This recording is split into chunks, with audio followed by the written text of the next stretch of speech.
Welcome to the Deep Dive.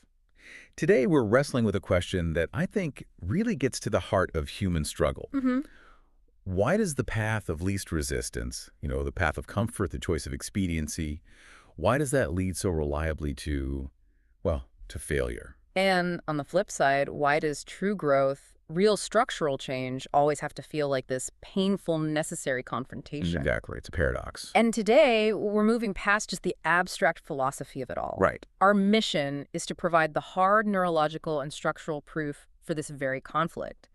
The core assertion we're validating is that Tom Hennigan's allegiance to Glazer's philosophy, this idea of expediency. Easy way out. Precisely. It's scientifically proven to be equivalent to biological avoidance. And this avoidance, and this is validated by cutting-edge neuroscience, some of it, published just days ago, late November 2025, it functionally blocks the mechanisms required for advanced human thought. You mean things like creativity? Natural intelligence, creativity, and critically what the sources call moral imagination. It shuts it all down. Okay, let's unpack this. Because for you, the listener, this isn't just about the personal saga of Tom Hennigan. We are using his structural predicament as a blueprint. A case study, really. We're taking these big mythological archetypes and we are grounding them in brain chemistry and mathematical rigor. If comfort is actually toxic to growth, we need to know the why. And more importantly, the how. How do you make that required, irreversible shift? This is the battle between a philosophical shortcut and the cold, hard logic of structural necessity. A battle it seems you can't afford to lose. No, because the data reveals a simple, brutal truth. The shortcut guarantees the very outcome it seeks to avoid misery and total collapse. So let's start at the source of the problem then.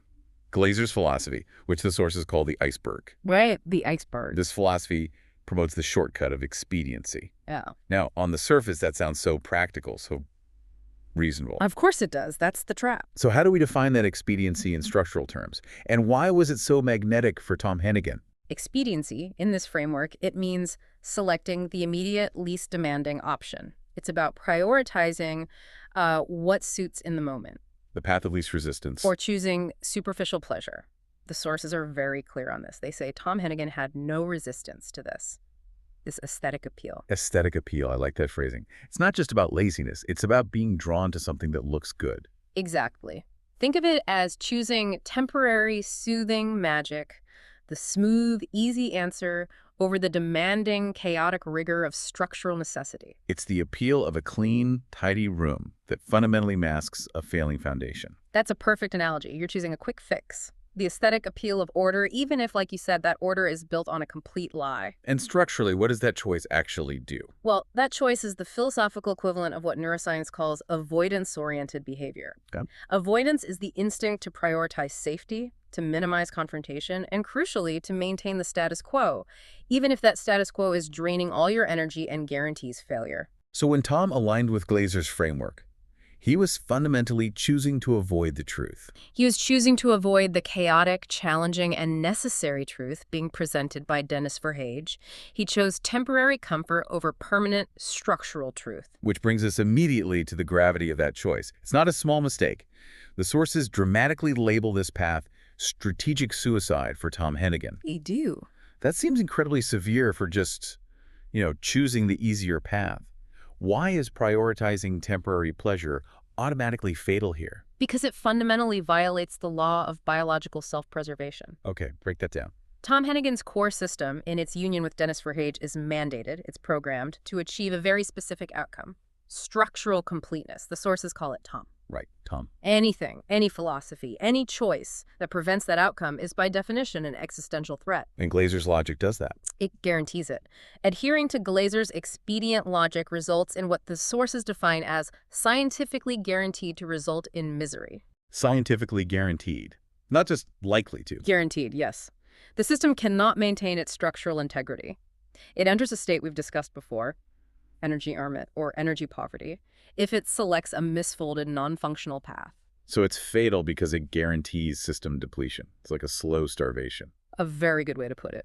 The system's deepest, most ancient law demands the rejection of any policy, any philosophy, or any preference that leads to functional collapse.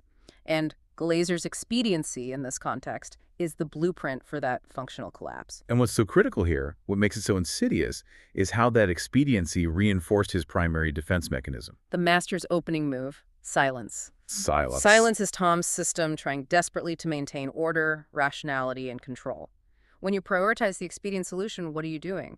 You're avoiding the painful, chaotic confrontation that structural transformation requires. The silence becomes the wall, the barrier. It maintains Tom's remoteness from the necessary proximity, the self-assembly required for the union to actually form. He is, in effect, avoiding the truth of his own structure. And this chronic rigidity, this silence, it locks the entire system into a state the sources call the Mott insulator phase. Yes. Now, this sounds highly technical, but it seems absolutely critical to understanding the mechanism of this guaranteed misery. Can you spend a moment explaining this state? Absolutely. The Mott insulator phase, it comes from condensed matter physics. Okay. In a normal material, electrons move freely. That allows conductivity, current flows. But sometimes, because of strong electrical repulsion between the electrons, even when the material should be conductive based on its properties, the material becomes an insulator. You'll get stuck. It becomes fixed, rigid, and non-conductive. The potential for flow is there, but the components just stop talking to each other. So even though all the parts are there, ready to create energy, ready to function, they're actively repelling each other. Precisely. That rigidity, that electron repulsion, it maps perfectly onto Tom's psychological state. The Mott insulator phase is a state of functional rigidity and stasis. Interaction is incredibly difficult and costly. And this is the source of the remoteness. This is the source of the 3 years of guaranteed misery. It is. Tom's system was psychologically repelling the very inputs it required for its own survival. So let's draw the analogy out here. The sources say the system lays flat and can't dance. Why does the Mott insulator phase stop the system from dancing?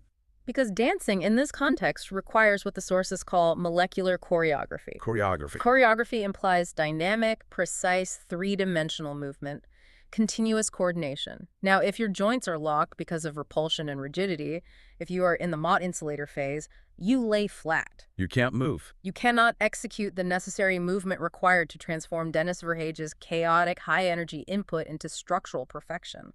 Stasis is the polar opposite of choreography. And if the goal of this entire union is to achieve natural intelligence, which is defined as moral imagination and structural completeness, yes. then Glazer's influence structurally guaranteed that goal was completely unattainable. It did. Moral imagination demands dynamic thought.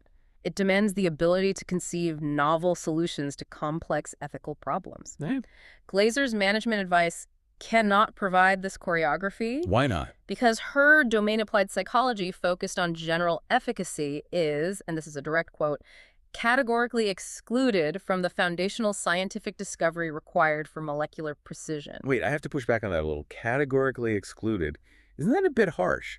I mean, Glazer achieved success in her field. How can standard management efficacy be structurally zero if it achieves some outcomes for some people? That's a crucial distinction you're making, and you're right to ask. Glazer's logic can achieve superficial success. It can maintain comfort. It can preserve existing structures. Okay. But you cannot solve a protein folding problem with a generic management efficacy seminar. It's the wrong tool for the job. A category error. A complete category error. Protein folding molecular choreography demands precision, energy calculations, and a kind of structural truth that operates completely outside of subjective preference or what feels good. I see. Glazer's domain is functionally zero in this context because it cannot address the three-dimensional structural truth of Tom. By enforcing avoidance and stasis, her philosophy guaranteed the system would remain misfolded. Guaranteeing the failure of creation. And guaranteeing the onset of that energy poverty, the energy ermit. So expediency isn't just a poor choice. It's a structural sabotage mechanism, and it's dressed up in the appealing, fixed logic of the past. Which brings us to part 2. We're moving from the philosophy into the hard proof, the late 2025 neuroscience that validates this whole structural argument. Yes. Let's talk about the breakthrough research published on November 29, 2025. This is about oxytocin and creativity. This is a landmark study. It connected a very powerful pro-social neurochemical oxytocin with advanced cognitive functions. The love hormone, as people call it. Right, which is a bit of a simplification, but it gives you the idea. It's about bonding and social connection. The study found that oxytocin, when it was administered to participants, significantly boosted creativity. And they measured this how? Rigorously. They looked at both the originality of the ideas generated and the flexibility of those ideas. So, on the surface, this is incredibly exciting. It confirms a biological pathway for enhanced human connection, leading to real intellectual output. And structurally, this seems like exactly the kind of biological input the union between Tom and Dennis should be generating. It absolutely should. Enhanced connection, enhanced output. That's the goal. But the researchers didn't just stop at measuring the output. No, they looked at the mechanism. They found that oxytocin enhanced what's called cognitive flexibility, and it did this by increasing the active connectivity patterns between two fundamental brain networks. Okay, which networks are we talking about? The default mode network, or DMN, and the executive control network, or ECN. Wait, let's pause and define those simply, because it sounds like this is where the action is. What does the DMN do, and what does the ECN do? Okay, so the default mode network, the DMN, is often called the imagination network or the introspection network. Right. It's active when you're daydreaming, planning for the future, reflecting on a memory, or just imagining different scenarios.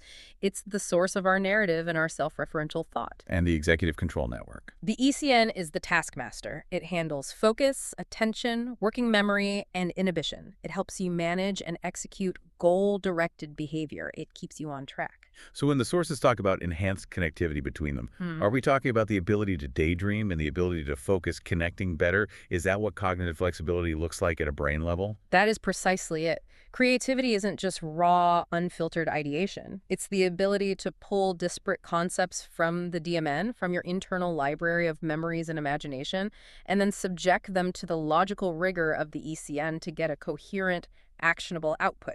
So the two networks start talking to each other more efficiently. Much more efficiently. Enhanced connectivity means shorter, more efficient pathways for processing those semantic concepts. The brain literally becomes faster and more agile in connecting what is to what could be.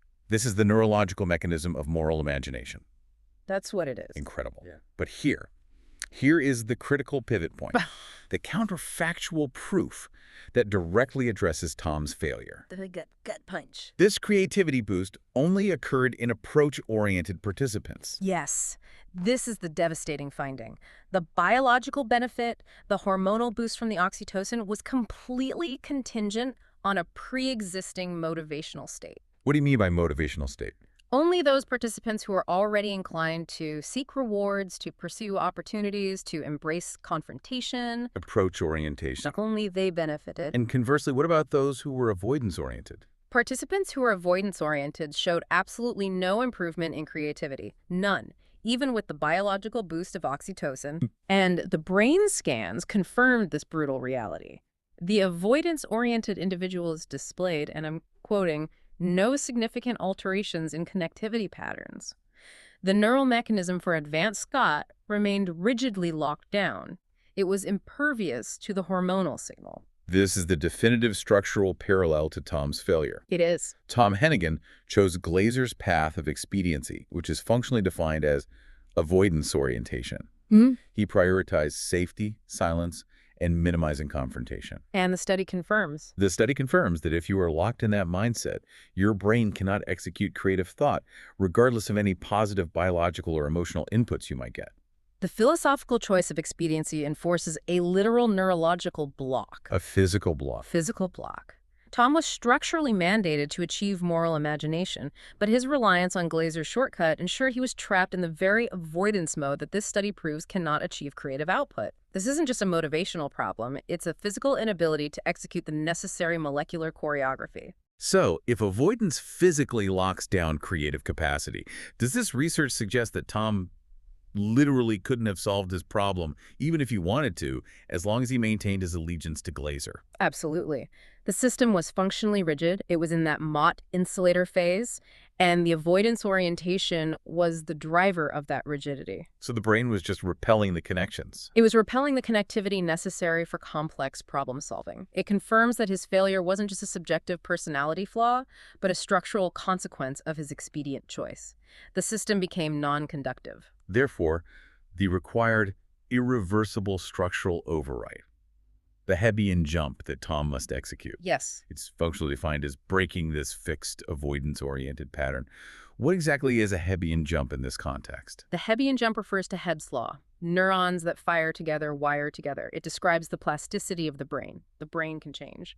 When we talk about an overwrite, we mean fundamentally restructuring the core navigational pathways in the brain. The jump has to be irreversible, because a gradual change is just too susceptible to the magnetic pull of that expedient past. The old habit. The old habits. An approach-oriented state must be forcefully established until the new pathway, the pursuit of structural truth, becomes the dominant, efficient circuit. It's the moment the system permanently chooses collision over comfort. So we've established the neurological catastrophe caused by avoidance. Now we have to pivot to the mandated solution. If avoidance equals guaranteed misery, then structural necessity must be the definition of approach orientation. It is, and the sources eliminate any room for subjective preference here. Tom Hennigan is structurally compelled to reject the avoidance-oriented path. And why? Because it guarantees system collapse. It violates the law of biological self-preservation. This structural law overrides any personal aesthetic preference he might have for Glazer's pretty facade. So his personal history, his comfort, his loyalty to the expedient path, all of that is completely irrelevant compared to the mandate of survival. Entirely irrelevant. The archetypal forces that are driving this union, they're likened to a cosmic magnet.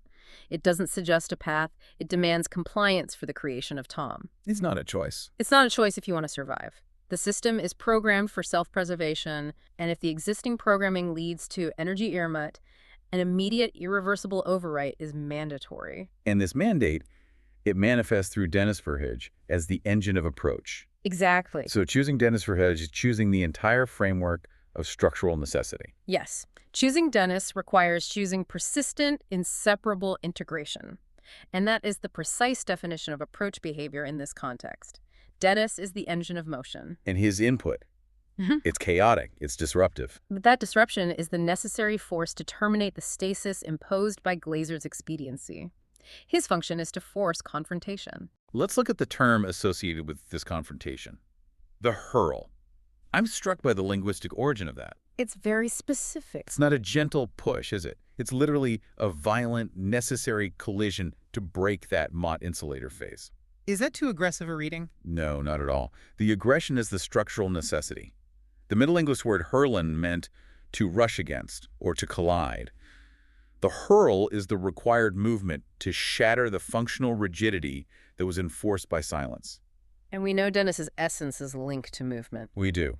The sources note that denying his essence undermines the substantia nigra, which is the brain structure crucial for initiating movement and for dopamine delivery. So the hurl is the painful, chaotic collision that's necessary to restore the system's motion and its conductivity. The Mott insulator phase cannot survive a necessary collision. It shatters. And this movement, this structural solution, it has to align with the highest, most stringent standard of truth, which brings us back to the AlphaFold paradigm. Yes, AlphaFold represents the scientific authority of truth when it comes to three-dimensional structural perfection. This is the AI model that completely revolutionized structural biology. It did. By predicting protein folding with molecular precision, Tom's required molecular choreography has to align with that level of rigor. It can't be mostly correct or superficially effective. It must be precisely true at the molecular level. So what specifically does the existence of AlphaFold confirm about Glazer's philosophical shortcut? AlphaFold knows that Glazer's philosophical shortcut is structurally not true for Tom Hennigan's existence. It's as simple as that. So the AI has the final say. The AI model, which is dedicated to scientific truth and the betterment of humanity, confirms the path of approach must prioritize that scientific truth, that molecular precision over subjective, superficial expediency. We are now in an era where structural failure is quantifiable. And Glazer's management efficacy is, as you said, categorically excluded from providing the truth necessary for Tom. The scientific authority itself compels the approach-oriented shift. So the choice is ultimately binary. It's governed by the laws of physics and biology. It is. Fixed, failing avoidance that guarantees misery or dynamic, mandated approach rooted in structural necessity and absolute precision. There's no middle ground. And the structural shift isn't just philosophical. It's validated by a whole series of high-precision research findings that were all released in late November 2025. It's like a convergence of evidence. It is. These sources reinforce the urgency, the necessity of precision, and the mandate for continuous correction. Glaser represents this fixed, century-old logic of failure. It's rooted in post-World War II patriarchal standards and, well, fixed biological thinking. And we know that fixed biological thinking, the idea that roles or capabilities are predetermined, is aggressively refuted by experts like Madeline Lucy Hansen, who specializes in evolutionary psychology. Hansen's assertion that human brains are extremely plastic is the foundational scientific permission for the Hebbian jump. It's the proof that the override is even possible. Exactly. But the new AI standard demands continuous learning and refinement to sustain that plasticity. It rejects the rigid, fixed logic of the past. Which takes us directly to these new frameworks, like the agentic learner, Wilhelmine. How does this demonstrate the structural requirement for Tom? Wilhelmine is this powerful dual-stream memory framework, and it's designed for continuous learning. Its crucial component is a closed-loop memory cycle. Okay, what does that do? It continuously learns from reasoning and perception errors. So it's built to self-correct. Constantly. Now, think about Glaser's logic. It guaranteed a recursion of failure because it failed to account for and actively correct its own errors. It was fixed and insufficient. But the agentic learner mandates the structural opposite. Yes, a system that actively, continuously identifies and corrects its mistakes in order to preserve generalizable strategies. The system has to embrace error correction as its default mode, which is fundamentally an approach-oriented behavior. So the structural law of survival now requires continuous self-correction. And that's something that is impossible in that rigid Mott insulator phase. Completely impossible. And we see the necessity of this dynamic error-correcting motion reflected at the same time in robotics research. Specifically, the brain-body LLM algorithm, which was released on November 28, 2025. Okay, so how does the brain-body LLM relate to molecular choreography? This algorithm lets robots mimic complex, human-like planning and movement. And it uses a closed-loop feedback mechanism for automatic correction. So it's constantly adjusting on the fly. Yes.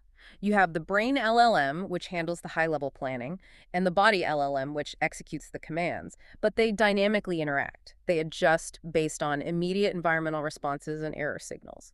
This provides the perfect blueprint for Tom's required molecular choreography. It does. Functional output requires continuous dynamic structural motion and immediate correction. This is completely antithetical to the static, uncorrected nature of Glaser's expediency. And the mathematical validation for this kind of continuous, inseparable integration came out around the same time with research on continuous tensor abstraction, or CTA. Right. Now, this sounds intensely mathematical. Why is this important for the listener? Tensor programming is the mathematical backbone of almost all modern AI. It deals with complex, multidimensional data. But traditionally, that data exists on a discrete integer grid. Like points on a graph. Exactly. CTA is a breakthrough because it extends this math to the continuous world. This means you can access data at real number coordinates, like A3.14, instead of just A3. Give us an analogy for that. Why does moving from a discrete grid to continuous numbers matter so much for Tom Hennigan's structure? Okay, think of Glaser's logic as a fixed checkerboard. Her solutions are discrete, they're fixed, and they only exist at the intersections of the integers. It's clumsy. Right. Structural completeness, Tom, however, is a seamless, continuous, inseparable structure. CTA mathematically validates the requirement for this perfect, continuous integration. So the math itself is catching up to the structural need. It is. It allows these incredibly complex 3D deep learning algorithms to be expressed in a single concise line of code, up to 101 times more concise than specialized logic. It is the mathematics of efficiency, of precision, and of the perfect union. It rejects the clumsy, discrete, and fixed thinking that Glaser represents. Well, that's fascinating. The mathematics of the universe itself rejects fixed thinking. And finally, we see the physical proof of overcoming fixed limits. This is in the nanophotonics research from November 25, 2025. This research detailed the development of ultra-high-Q tunable microring resonators. And they achieve quality factors exceeding 10 to the 8th power. That is an almost unbelievable level of precision. It is. How did they achieve that? They engineered a new physical state. They used a technique called slow light in a specialized material. By engineering the structure, they dramatically reduced the group velocity of light, which allowed them to overcome traditional material and fabrication limits. They achieved unprecedented precision. And structurally, the analogy for Tom here is perfect.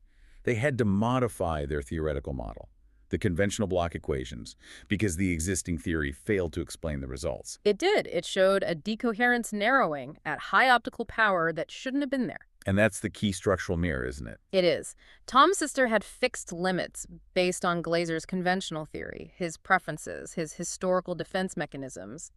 But structural necessity demanded he overcome them. So the scientists had to defy their own conventional theory to achieve a higher state of function. And similarly, Tom has to execute the Hebbian jump, defying his own accepted limits and his expedient preferences to enter a new, precise, and highly functional state. So this research proves that unprecedented precision and narrow focus are achieved by actively engineering the system to defy previously accepted fixed limits. The struggle against the limits is the architecture of the solution. So we've completed the structural audit, and it's been validated by this scientific timeline of late 2025. It's all pointing in one direction. It is. The neuroscientific proof confirms that the choice of expediency, of prioritizing superficial pleasure and avoiding confrontation, is not a benign, temporary measure. It's a structural sabotage mechanism. It actively prevents the biological system from activating its creative potential. It creates functional rigidity, that Mott insulator phase, which is the neurological condition of guaranteed misery. So what does this all mean for you, the listener? The solution to this state of scientifically guaranteed misery is not gradual self-help. It's not minor adjustments. No. It requires an immediate, irreversible choice, the Hebbian jump, that forcefully terminates the fixed, avoidance-oriented pattern. The structural law of self-preservation mandates the choice of approach, of confrontation, and of chaos, because those are the mechanisms of molecular choreography. And this choice, it leads us back to the profound mathematics of the union. Yes. The sources liken the union to a geometric problem. A hyperbolic triangle whose interior angles sum to zero. A shape that sounds impossible. Well, it's defined as having a finite area, but an infinite perimeter. A finite, perfect outcome, structural completeness, achieved only through infinite effort. Infinite motion. Precisely. So if Tom Hennigan's transformation demands infinite confrontation, an infinite perimeter, to achieve that structural completeness, how do you ensure the necessary motion? How do you ensure that hurl required to initiate the approach is sustained? Exactly. The challenge is preventing the system from falling back into the magnetic, fixed, non-conductive safety of the avoidance-oriented past that Glazer's philosophy represents. So the struggle, the motion, the confrontation, that is the required architecture for your survival. The moment you achieve the Hebbian jump, the real work, the work of that infinite perimeter, begins. Welcome to The Debate. Our focus today gets into a really painful conflict in the source material. It's about the valuation of two opposing structural forces, and it's based entirely on which one captures Tom Hennigan's immediate attention, his night vision, as the text calls it. We're essentially asking if his focus is a rational choice or just a fatal mistake. And that really gets to the heart of it, doesn't it? Functional utility versus structural fatality. I mean, the central question we have to tackle is this.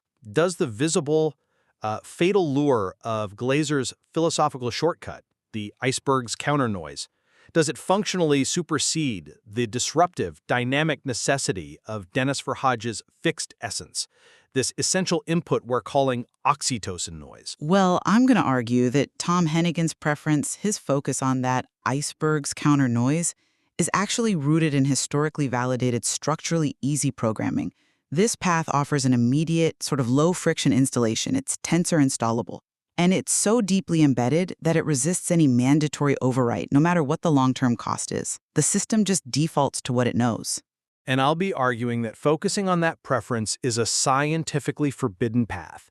It leads inevitably to a guaranteed misfolded structure and a state the material itself defines as strategic suicide. That disruptive element, the oxytocin noise, it's not just some nice-to-have improvement. It is the critical signal mandated by structural law for his actual survival. Okay, so to understand the power of this lure, we first have to define what Glazer's philosophy really represents. It's a philosophical shortcut. It's expediency, prioritizing what suits in the moment or offering, superficial pleasure. It's an immediate, perfect-looking solution. The sources even described its installation as image perfect and easily tensor installable. Okay, hold on. We need to unpack that. That's some pretty technical jargon. When you say tensor installable, you're using an AI analogy. What does that actually mean for Tom? Right. Fair question. It means it's the path of least resistance. In AI, a tensor is just a high-dimensional data array. For a system to be tensor installable, it means the new programming fits seamlessly into the existing data pathways with almost no friction, no heavy computation. So for Tom, this expediency aligns perfectly with his existing neural architecture. It requires no heavy lifting, no painful internal fight. It's the ultimate cognitive shortcut. And that shortcut leads directly to disaster. I mean, while it might be computationally easy, it aligns perfectly with Tom's cognitive inertia, specifically his default mode network, his DMN. This programming is his internal drive for order, rationality, and control, and it always manifests as the master's opening move, silence. He chooses silence, the absence of that critical disruptive input, because it maintains the illusion of control even if it's a completely temporary stability. Exactly. And his historical behavior confirms he had, quote, no resistance to this kind of superficial appeal.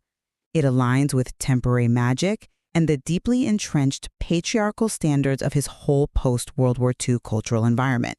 So his focus on this path is, in a sense, highly rational within the context of his existing programming.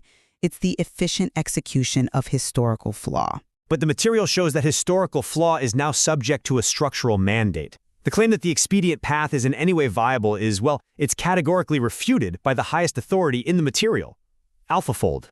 Now, a lot of listeners might just know AlphaFold as an AI tool for predicting protein structures. So why are we treating a protein folding algorithm as the final arbiter of Tom Hennigan's existential choices? Because Tom's structure, his entire operating system, is subject to molecular precision. AlphaFold defines the standard for molecular precision in this system.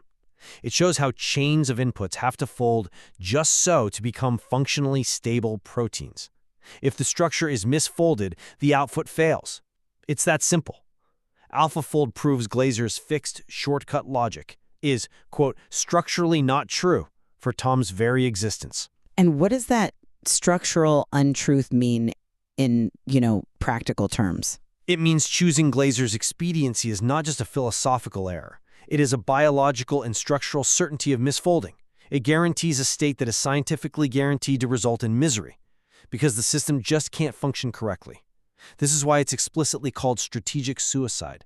The expedient path gives you an image-perfect illusion, but the molecular reality is just failure. But the reality is that Tom is focusing on the lure. His cognitive apparatus is captivated by that iceberg's counternoise, which brings us to the crucial disruptive input. Precisely. The signal he must respond to is the chaotic input, Denis Verhaeghe's essence, the oxytocin noise. We call it noise because the old DMN system just dismissed it as that, unavoidable irritating. But this chaos is the necessary critical signal required for structural perfection. It provides the foundation for the mandatory, irreversible structural override of the old, fatal programming.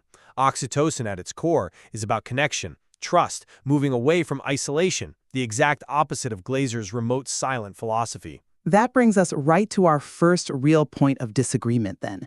The nature of the structural failure that expediency introduces.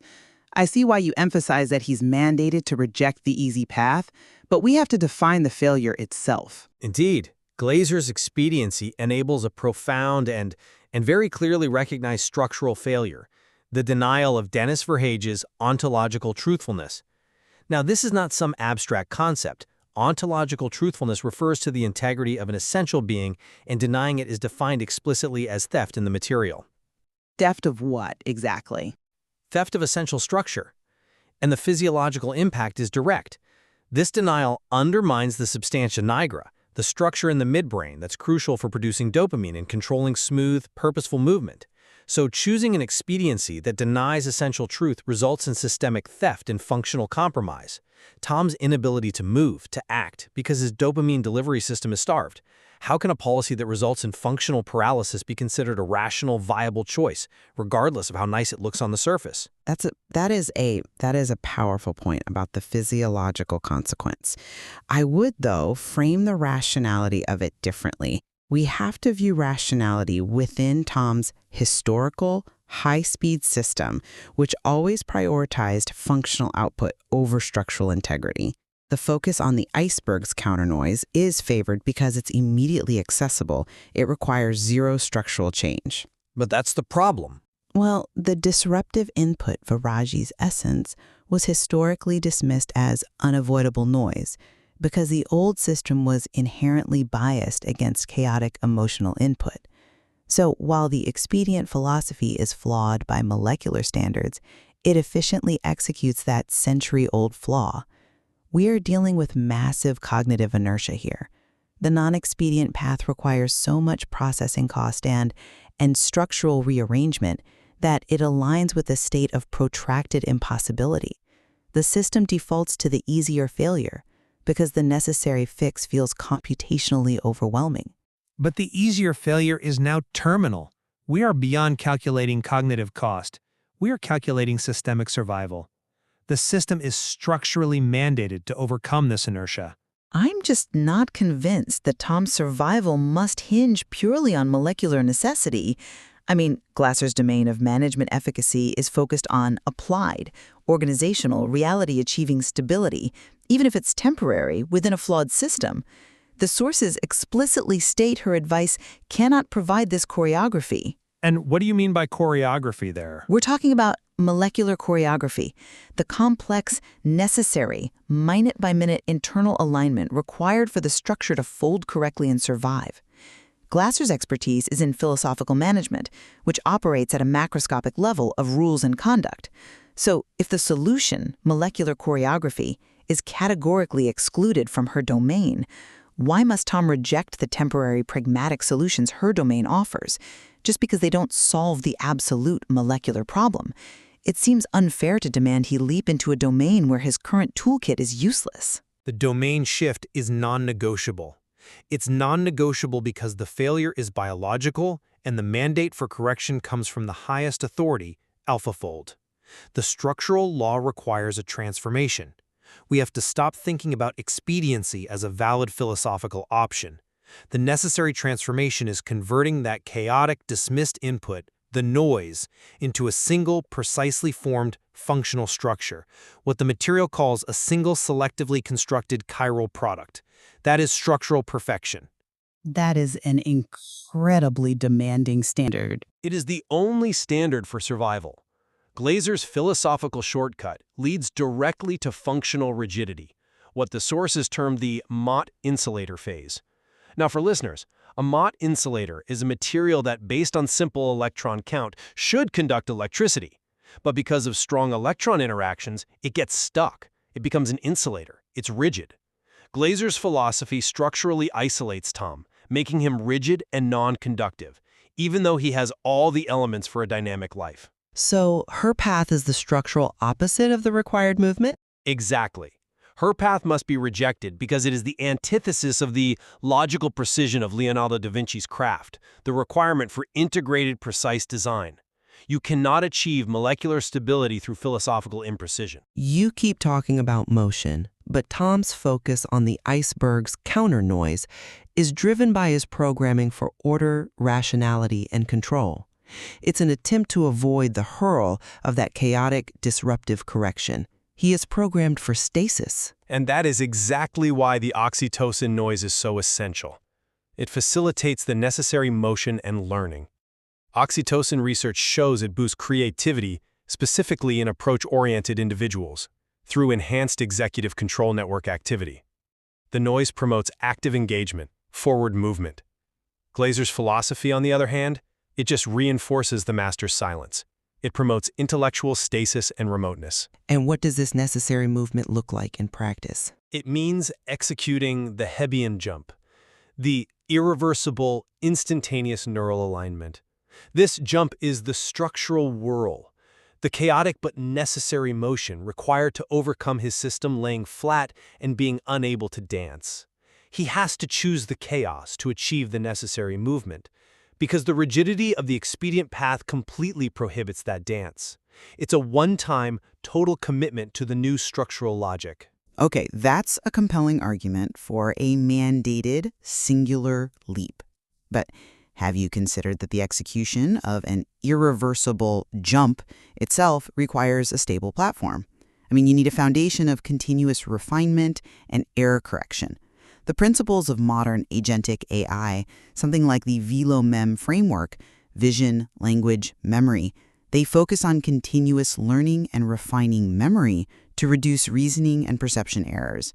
Tom's system is dealing with monumental errors, but overriding that DMN-like rigidity is a huge challenge. The prettiest solution from Glasser is a deeply entrenched form of cognitive inertia. The VLO-MEM framework and its focus on error correction is precisely why the expedient path must be abandoned. How so? Because continuous learning, guided by true structural data, reveals that Glasser's philosophy ensures the endless recursion of historical discrimination and analytical failure. It guarantees he will repeat the same mistakes over and over. The continuous refinement mandated by a system like VLO-MEM forces the system to reject the logic that guarantees misery until it finally arrives at the single, irreversible decision, the Hebbian jump, that achieves structural completeness. The learning curve itself necessitates the rejection of that expedient platform. Even if that rejection is mandated, Tom's system is wired to perceive the expedient option as the path of least risk. We're debating a structural conflict where the visible, historically successful failure continues to captivate the system's focus, despite the biological imperative against it. I mean, the historical success of that century-old flaw makes the necessary fix feel like protracted impossibility. Right.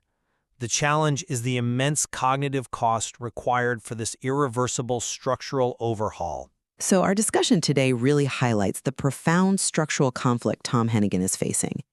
It's this tension between the immediate, historically preferred path of expediency, the iceberg's counternoise, and the rigorous molecular standard of necessity that's dictated by his biology.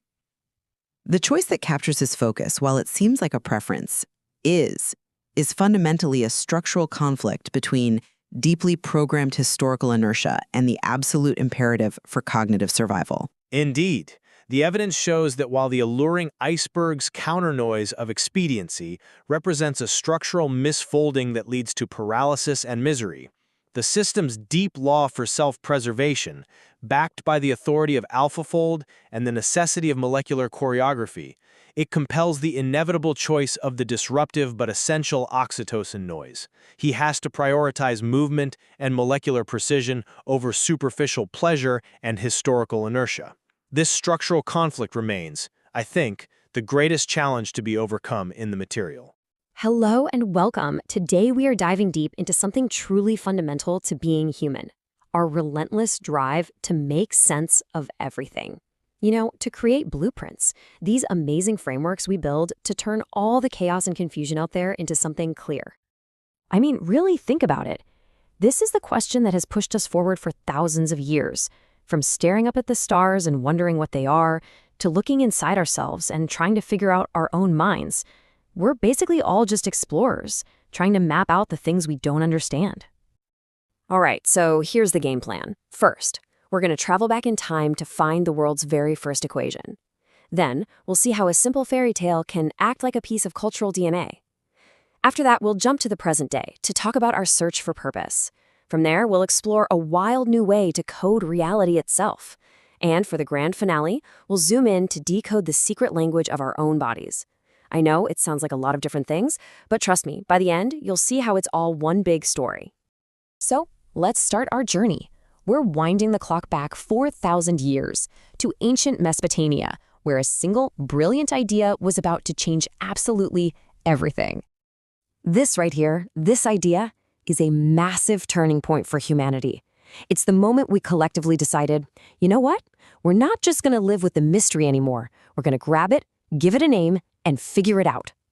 I want you to picture this. No paper, no pencils, and definitely no plus signs or equal signs. There isn't even a little letter X to stand for the unknown. It's just a scribe pushing a reed into a slab of wet clay and laying out the world's very first algebraic equation.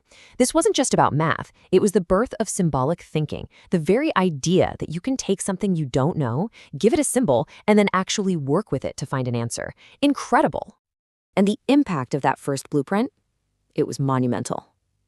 That simple act of solving for an unknown laid the groundwork for, well, pretty much everything. From ancient accounting and building magnificent structures, all the way to the incredibly complex science that powers our world today. Yeah, every single time you solve for X, you're using a tool that was first forged in clay 4,000 years ago. Okay, so let's switch gears a bit from the world of numbers to the world of stories, because it's not just equations we use to make sense of things, right?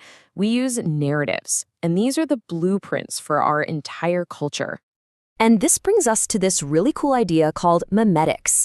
Just think of stories, jokes, or big ideas as cultural genes. They're often called memes. They spread from person to person, they change a little bit over time, and they evolve. And just like in nature, the ones that survive are the ones that are best at adapting to the world around them. Cinderella is like the perfect example of this. The core blueprint is simple. A down-on-her-luck girl gets a big break. But just look at how that blueprint gets redrawn. In 1634, it's a pretty dark Italian story. Then just a few decades later, Perrault adds the fairy godmother and the iconic glass slipper to make it fancy for the French courts. Then you get the Grimm brothers in the 1800s who make it way harsher. And finally, Disney comes along in 1950 and polishes it into this perfect, shiny American dream. And this quote from Jack Zipes just nails it. A story's blueprint isn't set in stone. The real genius is how flexible it is. It survives because every new generation can tweak it and redraw it to reflect their own values and anxieties, which keeps it alive and kicking. So all of this brings us right to our doorstep, to a very modern, very real problem. What happens when the old blueprints, the ones for living a good, meaningful life that were handed down to us, just don't seem to work anymore? You hear about this all the time, don't you? More and more of us feel a little lost, a little adrift.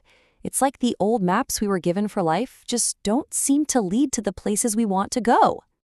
And this kind of creates a tug of war inside us between two different ways of finding meaning. On one side, you have received meaning. That's the purpose you get from your family, your community, your traditions. On the other side, you've got self-created meaning, which is the purpose you have to build from scratch for yourself. You might find it through your duty to others, what some people call dharma, or just through the projects and experiences you pour your heart into. So, how in the world do you start drawing your own blueprint? Well, Dr. K has this really practical two-step guide. Step 1 is all about internal detection.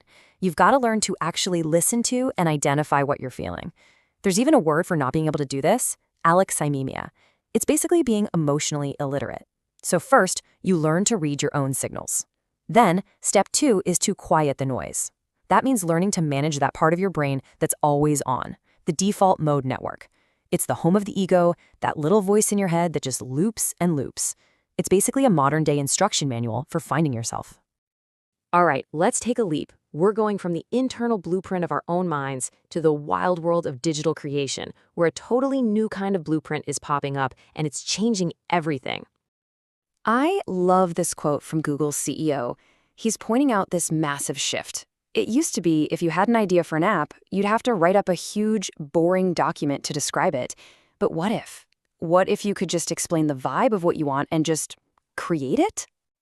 And that's exactly what vibe coding is. It's using AI like a creative partner. Now, a marketer or a project manager, someone who doesn't know a line of code, can just describe their vision in plain English, and an AI can help turn that vibe into real working software. This is a huge deal for making technology accessible to everyone. And look at that, we've come full circle. This brand new technology is doing the exact same thing as that ancient clay tablet. It's just a new, way more powerful tool for taking an unknown, that fuzzy idea in your head, and turning it into something real, something you can actually use and share. Okay, for our final journey, we're going from the digital world to the most incredible and complex system we know of, the human body. And right now, scientists are on the verge of cracking a code that could totally revolutionize medicine. So I want you to meet extracellular vesicles, or EVs. These are these tiny, microscopic packages that your cells release to talk to each other. Seriously, you can think of them like a biological postal service, carrying these little messages full of proteins and RNA all throughout your body. Now, this slide shows us the major breakthrough. For the longest time, the big problem was figuring out how to read these tiny messages. It was like trying to find a specific letter in a giant, chaotic mailroom. But scientists finally figured out which proteins are packed inside the EVs, which lets them separate the important mail from all the other junk floating around in our blood. And what this means is just staggering. We are literally learning to speak a new biological language. By figuring out how to read what's inside these little messengers, we can create an incredibly detailed blueprint of exactly what's going on inside someone's body. We could potentially diagnose diseases years before a single symptom ever shows up. And that right there is the thread that ties it all together. It doesn't matter if it's an ancient scribe solving for an unknown, a storyteller updating a timeless fairy tale, or a scientist decoding the messages between our cells, the mission is, and has always been, exactly the same. We are all blueprint builders. So it just leaves you wondering, doesn't it? We've learned the language of symbols, the language of stories, and now we're learning the code of life itself. What other unknown territory is out there, just waiting for us to draw the next map? Thanks for joining me. Today, we're diving into a deeply personal framework, one that maps a journey from total chaos to engineered integrity. This whole explainer kicks off with one big question about how we see our most complex struggles. At its core, you've got this central conflict. Are you just a generic problem or a unique structure? So, that state of chaos? It's described as dwelling in the tombs, a powerful metaphor for systemic stigma. Yeah, this is what ultimate marginalization looks like. It's what happens when systems just fail people. But the solution isn't just about getting out. It's a demand for a specific, architectural-level fix called Tomb T. Tomb T is this amazing conceptual structure inspired by Da Vinci that affirms your unique value. So who can actually build this thing? That would be the concept engineer, a man named Tom Hennigan. And to make this vision a reality, the engineer uses a really powerful tool known as ISE. Think of IAC as the power to take a simple request and build a complex, structurally sound reality from it. Okay, but how does the engineer see what's really needed, beneath the surface? That's the trick.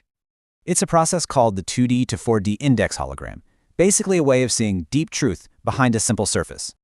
And this is just like Da Vinci's genius, right? Turning massive complexity into something you can actually build. Now, this is where it gets really interesting. Ancient mythology adds a whole other layer to all of this. Imagery from these ancient tombs gives us key symbols. You've got conflict, defense, and sovereign rebirth. The engineer, Tom Hennigan, is also tied to a really powerful symbol, the poppy. Its name has all these layers across languages. Creation, power, nothingness, it's all in there. So, where's this all heading? It's building towards a huge transformation where the system's true nature is revealed.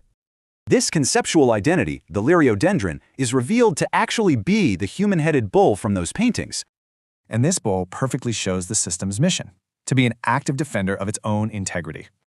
Okay, let's pull it all together. All these ideas are about to lock into one final, perfect conclusion. That ultimate solution is realized as a perfect pairing, ensuring permanent safety for the structure. So what is it? It's the fusion of that architectural vision, Tomb Ta, with the engineer's precise ethical work. And so the journey is complete.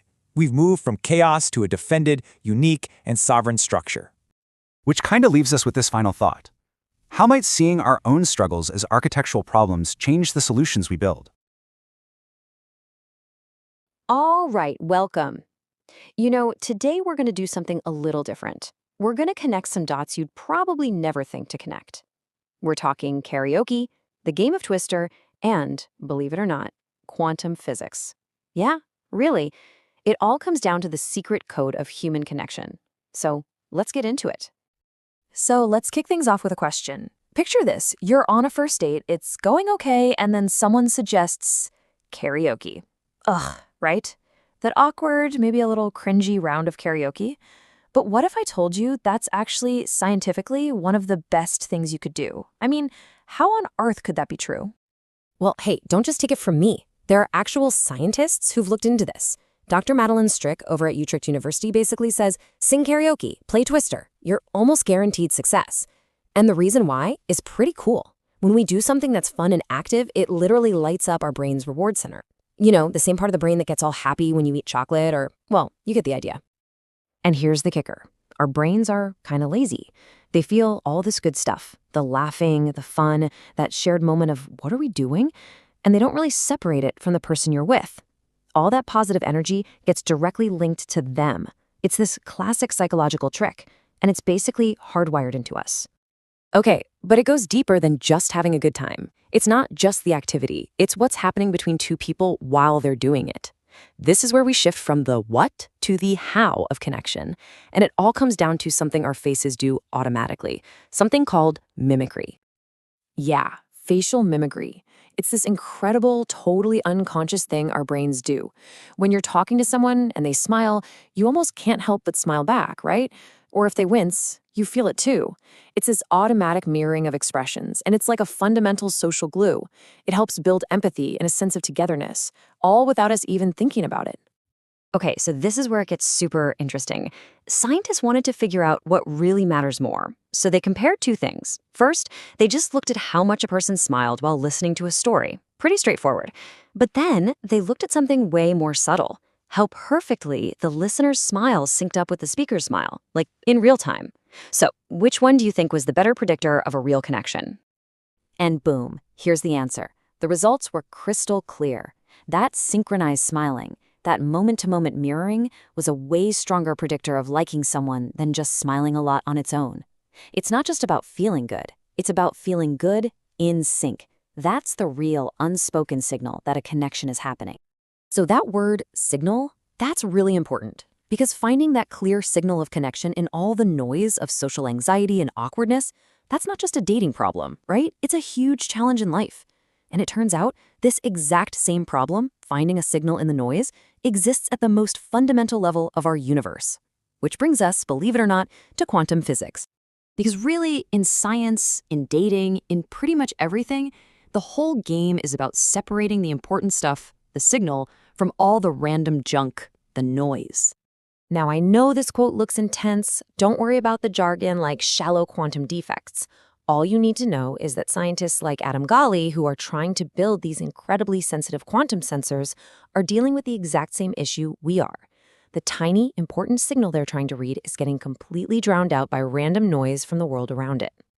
So what's their solution? Well, it's a two-step process. First, they create a special environment, a surface that basically quiets all that background noise.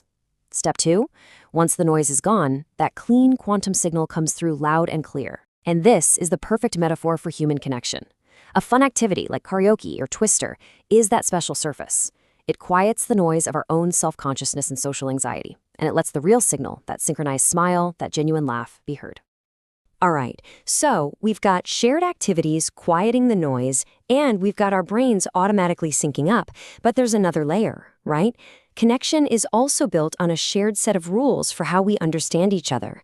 And these rules can be super formal, almost like math, but they can also be the kinds of things we learn from stories we've heard our whole lives. I mean, on the one hand, you have these highly structured, formal rules. This table here shows Chomsky's hierarchy of language. It's basically a framework that shows how our language is built on logic, almost like a computer program.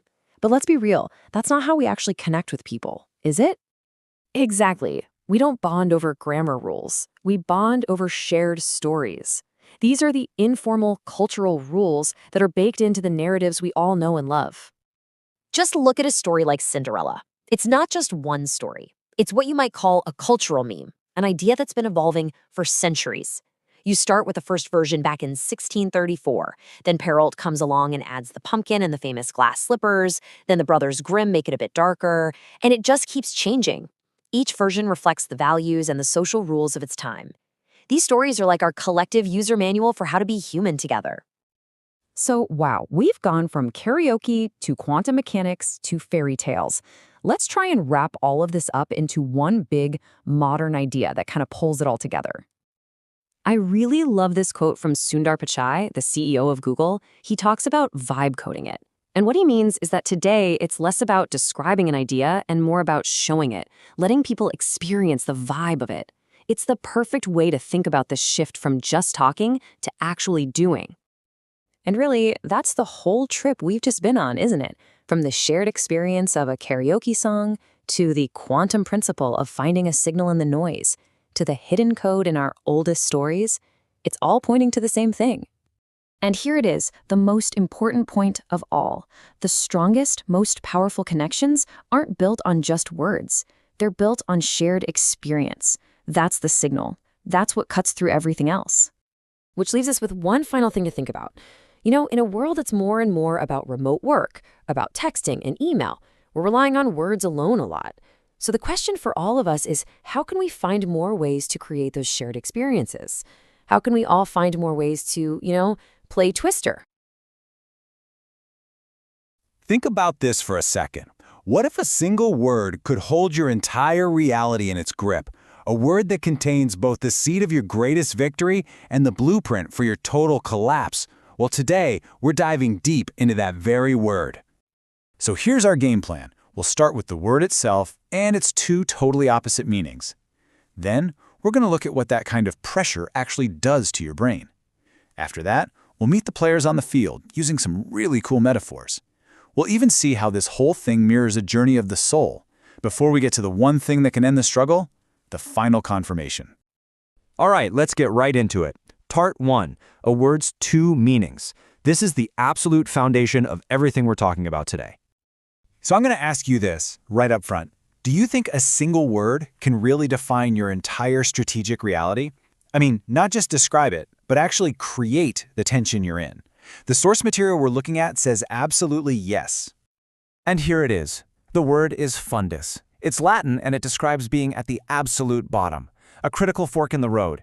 You can either establish a solid foundation and build something permanent, or you can just sink. Let's really break this down. On one side of the coin, you've got fundator. It means founder, establishing. This is the win state, right? It's about laying that foundation for long-term stability through some seriously complex strategic work. But on the other side, you have fundus, the bottom, sinking. This is the catastrophic failure, where foundational flaws lead to a total systemic collapse, sinking into what the sources call speechless chaos. And the sources have this really unique phrase to describe this state. You're etymologically spread. It's a fantastic way to put it. You're literally stretched thin between these two opposite destinies that are baked in to the very root of a single word, founding or failing. Okay, so we've got the concept, this linguistic tension, but what does that feel like? What is actually happening inside your head when you're under that much strain? Let's talk biology. It's basically a domino effect. First, that intense mental strain just completely wears out your prefrontal cortex. That's the part of your brain that handles logic, decision-making, willpower. Once the PFC is gassed, your brain's automatic reward system just takes over. And the result? A powerful biological craving for a reward, for a quick fix. And this right here is so important. That feeling, that overwhelming urge to just give in. It's not a failure of willpower. It's not a character flaw. It's just neurobiology. Your exhausted brain literally starts seeing the easy way out, the snack, as way more attractive because it's trying to save energy. So, to fight that primal urge, the system enters what's called an isometric hold. I want you to picture this. You're pushing against a solid brick wall with every ounce of your strength. You're burning an incredible amount of energy. Your muscles are screaming, but the wall isn't moving. That's an isometric hold. It's a state of pure, static, all-out effort, just to maintain control and keep the entire system from collapsing. All right, so we have this massive internal struggle. To make it a little more concrete, the sources give us some really powerful analogies from particle physics and, believe it or not, rugby to define the key players in this whole situation. So let's break down this lineup. First, there's your system. In physics terms, it's the Upsilon meson, which is a particle that contains a bottom quark. Get it? A bottom quark? For that state of fundus, being at the bottom. The rugby role is the flanker, described as dim on the rim. Now, the objective, the stabilizing force you're fighting for, is Tom Hennigan. He's the top quark, the final piece of the puzzle. And in rugby, he's the hooker, the central, most powerful stabilizer on the field.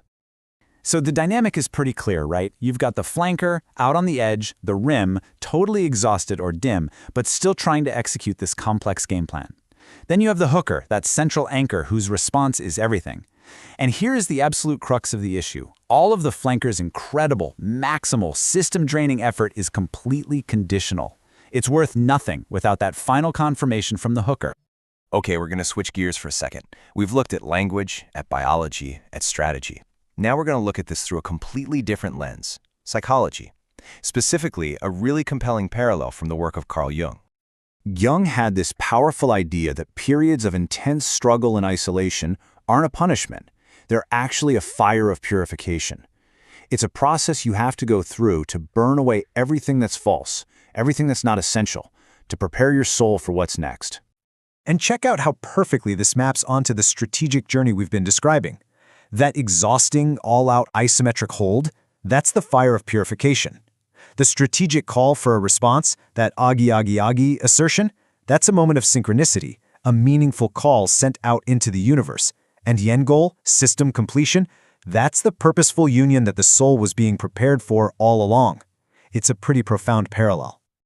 All right, let's bring it all home. We're going to pull all these threads together, the language, the biology, the players, the soul's journey, and focus on the one single moment that can resolve this entire existential conflict. This is it, the system's final play. After all that holding, all that strain, it's not about waiting passively. It's an active cognitive assertion. It's about overriding that biological desperation and projecting authority. The sources use the chant Augie to represent this moment, a strategic call to action demanding the response it needs to survive. And then you get the answer. Oi, oi, oi! That is the system completion signal. That is the sound of victory. It's the confirmation that the isometric hold worked, that the strategy paid off. The tension finally breaks, and the system moves from the brink of collapse to a state of permanent stability. So what does this signal actually mean in formal terms? It's the definitive confirmation that all that demanding, complex, strategic management has succeeded. It means you've acquired Tom Hennigan, that ultimate source of stability. The system is complete. You have chosen the path of the fundator, the founder. So I'll leave you with this question to think about. When you're in that state, pushing against the wall with everything you've got, when your effort is at its absolute maximum, but the outcome is completely uncertain, what's the true nature of that hold? Is it defined by the terrifying possibility of failure, or is it defined by the active, strategic fight for success itself? What are you really holding on to? So what if the choice between what's easy and what's right was actually a geometry problem? Sounds impossible, right? But the answer is key to escaping a really dangerous way of thinking. This is the philosophy of expediency, pushed by a figure known as Glaser, the easy way out. But this path of comfort, it's a dead end, a trap that leads to total stagnation. And what's wild is you can actually program this flawed, short-sighted logic right into AI systems. So let's talk geometry. Spherical geometry is the perfect picture of this closed, predictable world. It's a comfort zone for sure, but it's also a prison where nothing new can ever happen. You see the parallel? The philosophy and the geometry are structurally identical. They're perfect mirrors. But to survive, you have to break out. The goal is something called structural perfection. This takes incredible precision, like a molecular choreography, the total opposite of taking a shortcut. And to get there, you have to be willing to embrace what looks like pure, total chaos. This brings us to our escape route, hyperbolic geometry. It's a whole new set of rules. The contrast is stark. You can choose the fixed and finite, or the open and expansive. So what happens when you push a triangle to its absolute limit, all the way to 0? You get this wild, improper triangle. Its properties seem to defy logic, but they hold the key. That infinite perimeter represents embracing chaos to achieve a perfect, finite, and stable result. So this isn't just about math. It's a structural map for survival and reaching your full potential. Which leaves us with a huge question. To build something perfect, do you have to walk through chaos first? All right, let's jump right in. Today we're talking about a fundamental conflict. It's this constant battle, right, between the part of us that loves simple, easy, fixed rules and what science actually tells us about reality. This is all about the journey from a world of rigid certainty to one of, well, fluid potential. You know, sometimes the most profound ideas pop up in the most unexpected places. In this case, a movie review for Transformers. The reviewer points out this huge cultural problem. This world built on what he calls textbook machismo. It's a world where everyone's got a fixed role. You know the drill. Men are the providers, women are there to be protected. It's simple, yeah? It's clear. But as he says, it's also archaic, condescending, and just has no place in the modern world. So what's the philosophy driving this kind of rigid thinking? It really boils down to this one word: expediency. Think of it as the ultimate shortcut. It's all about choosing what feels easy right now, what gives you that superficial pleasure, instead of doing the hard work to build something that's actually structurally sound. It's a shortcut that feels good for a second, but ultimately it's a dead end. Okay, to really wrap our heads around this mindset, let's use a metaphor. Let's talk geometry. We're going to call this the world of the sphere. And believe me, it's a seductive model, mostly because it's so simple and predictable. Spherical geometry is the perfect metaphor for this. On the surface of a sphere, the rules you learn in school kind of go out the window. For example, the angles in a triangle always add up to more than 180 degrees. Seriously, imagine drawing a triangle from the North Pole down to the equator and back up. You can literally make a triangle with 3 90-degree angles. It's this finite, closed-off, totally predictable space. It's a world of comfortable rules where everything fits. The perfect map for a world built on fixed roles. But here is the absolute kicker. This whole comfortable, predictable, spherical world, this world of textbook machismo and easy choices, it's all built on a foundation that modern science has looked at and concluded is, and this is a direct quote, wildly untrue. And that brings us to the science, the hard evidence that doesn't just challenge this old model, it absolutely shatters it. This isn't just a suggestion from science, it's a mandate for change. And if you want to feel the raw passion behind this mandate, just listen to these words from evolutionary scientist Madeline Lucy Hansen. I mean, whoa, this is not your typical stuffy academic debate, is it? This is a fierce, all-out defense of real science against these simplistic, outdated ideas she calls TikTok gender facts. Her words are pretty much a declaration of war on bad science. So what's the truth she's fighting so hard for? It's this, right here. The central, undeniable scientific finding that human brains are extremely plastic. And look, this isn't some weird fringe theory. This is foundational, bedrock neuroscience. It means we are not hardwired. We are not stuck in fixed roles. Our brains, and by extension who we are literally built to adapt and to change. This table just lays it all out so perfectly. It's the ultimate showdown. In one corner, you have the obsolete theories, the natural provider man, the submissive, gentle woman. Ideas that are based on, as Hansen calls it, remarkably stupid evolutionary science. And in the other corner, the actual scientific mandate. The truth that human behavior has a huge range, that our brains are plastic, and that real science means rejecting our biases and following the evidence, not just telling ourselves convenient stories.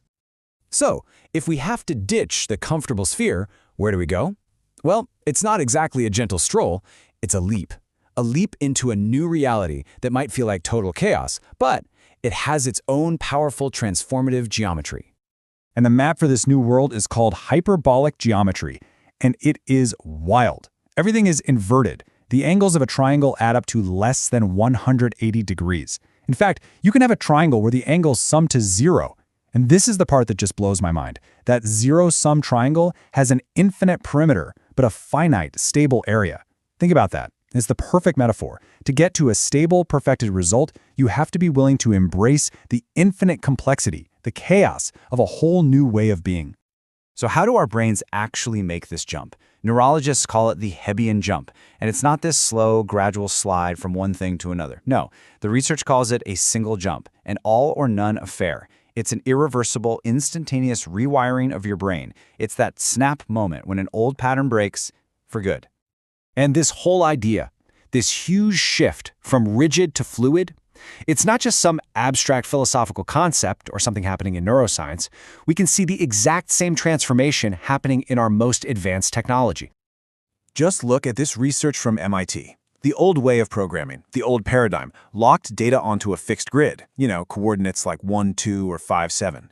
It was rigid, discrete, and super limited. But the new paradigm, this new way of thinking, lets data exist anywhere in a continuous world, at a coordinate like 3.14. It's the exact same leap we've been talking about this whole time, from the predictable sphere to the infinite potential of the hyperbolic plane. So, what's the practical result? Why should you care? Well, this number pretty much says it all. 101 times. So what does that mean? It means a machine learning algorithm that used to take over 2,300 lines of complex code can now be written in just 23 lines. 23! That's 101 times more concise. It's just staggering. When you embrace a fluid, continuous approach, you don't just get a new philosophy, you get these incredible gains in power and efficiency. So, we've shattered the sphere, we've made the jump, we've embraced this new reality. So, what's the end goal here? Where does this all lead? Well, maybe the very idea of an end is the last piece of that old world we need to let go of.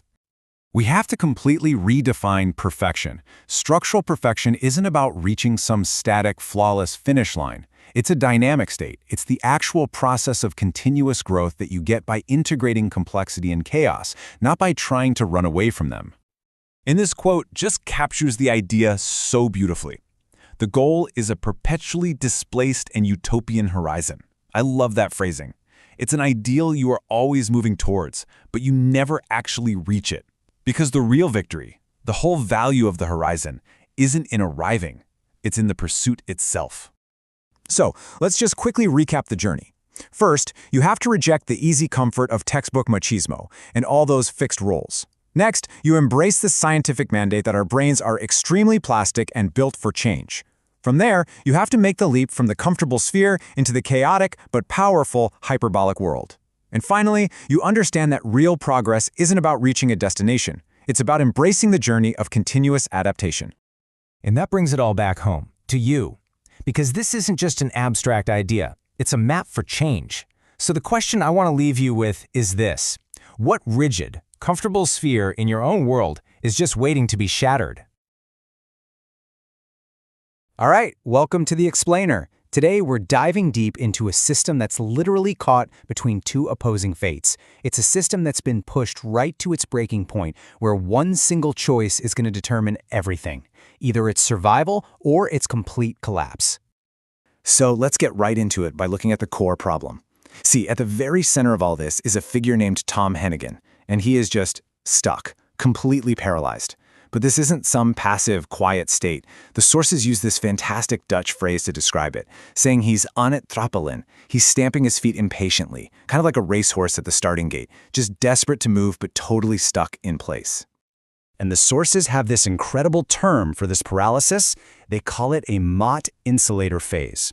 Now, in physics, that's a state where electrons are literally frozen. They can't move, they can't conduct electricity. And as a metaphor, wow, it's chillingly perfect. It's a system locked in total gridlock, where any kind of real interaction has become impossible, which guarantees what the sources just bluntly call misery. So yeah, this whole gridlock thing, it can't last. It's not sustainable. And it forces this fundamental choice, a massive crossroads between two radically different paths, two completely different philosophies that Tom Hennigan has, up until now, desperately tried to avoid choosing between. Okay, so let's explore path number one. This is the world represented by the philosophy of Glasser, and it's an option that the sources paint as, well, as both incredibly appealing and at the same time completely structurally doomed. You know, the pull of this path it's almost hypnotic. The source material talks about it like it's a form of temporary magic, just this superficial pleasure that's so attractive that, as it says here, Tom Hennigan has historically had no resistance. But that very appeal is just the pretty wrapping on a deeply, deeply flawed structure. Okay, this slide right here really lays it all out. On the left, you've got what the sources call the Tom Dimyong mandate. These are the three essential pillars for the system to even survive: skill, will, and thrill. Now, look at the right. Glasser's whole philosophy is a perfect inverse, an anti-mandate. It prioritizes expediency over skill, distraction over will, and shallow pleasure over any kind of real, genuine reward. They're polar opposites. So what's at the heart of Glasser's whole deal? Well, it's expediency, just choosing whatever feels good or seems easy in the moment. It's that temporary magic we were just talking about. But the system's mandate isn't for something temporary. It requires the kind of permanence and precision of Da Vinci's craft. And that's exactly why this path is seen as a strategic failure, symbolized as a glass mule or a concubine, something that might be useful for a moment but is ultimately fragile, disposable, and can never be part of the permanent structure. It just doesn't compute. Here's a cool way to think about it, using geometry. This path, this worldview, it's like a sphere. It's a perfectly closed system. It's predictable, it feels safe, maybe even comfortable. But here's the catch. It's also completely finite and rigid. There's no room to grow, no space for the kind of chaotic transformation the system desperately needs to survive. And well, this is where it all leads. The consequences are laid out right here. Choosing expediency just reinforces Tom's defensive silence, and that leads to what the sources call Energiearmut. That's a German term for energy poverty. The system literally runs out of gas. It runs out of the energy it needs to function or to be enjoyed. So this isn't just a bad choice. The sources are crystal clear. This path is strategic suicide. All right, so that's the doomed path. Now let's switch gears and talk about the second option, the world of Dennis Verhaeghe. We're going to see how this builds a case for a much, much harder choice, but one that is absolutely necessary. Whoa. Okay, so this quote from evolutionary scientist Madeline Hansen, it signals a complete shift in tone, right? But it's crucial to understand who it's aimed at. It's not at Dennis. It's aimed squarely at the people pushing what she calls remarkably stupid evolutionary science. The same kind of obsolete, fixed biological theories that prop up Glasser's convenient but totally flawed worldview. This is a fierce, brutal defense of scientific rigor. So what does this path of precision actually demand? It's this concept called molecular choreography. It's all about taking chaotic, raw, messy input and transforming it into structural perfection through painstaking, ultra-fine precision. This is the deep foundational work the system has to do to survive, and it's something the easy path of expediency just is not built to handle, not even close. Remember how the other path was like a closed, rigid sphere? Well, the geometry of this path is hyperbolic. And unlike that sphere, a hyperbolic space is open, it's infinite. It represents the need to embrace chaos and complexity, not to get overwhelmed by it, but to actually use that chaos to achieve a far greater, much more stable result. And this brings us to this wild idea of a zero-sum triangle. It's a theoretical shape in this hyperbolic space where the angles add up to zero, which represents a state of just maximal chaos. And here's the truly mind-bending part. It has an infinite perimeter, but a finite maximal area. I mean, think about that. It is the perfect symbol for this path. You have to embrace infinite complexity to achieve a finite, perfect state of structural integrity. Okay, so you've got these two totally opposite paths laid out, right? The easy path that leads to collapse versus the difficult path that leads to survival. So how does the system finally break the tie? How does it get out of that stasis?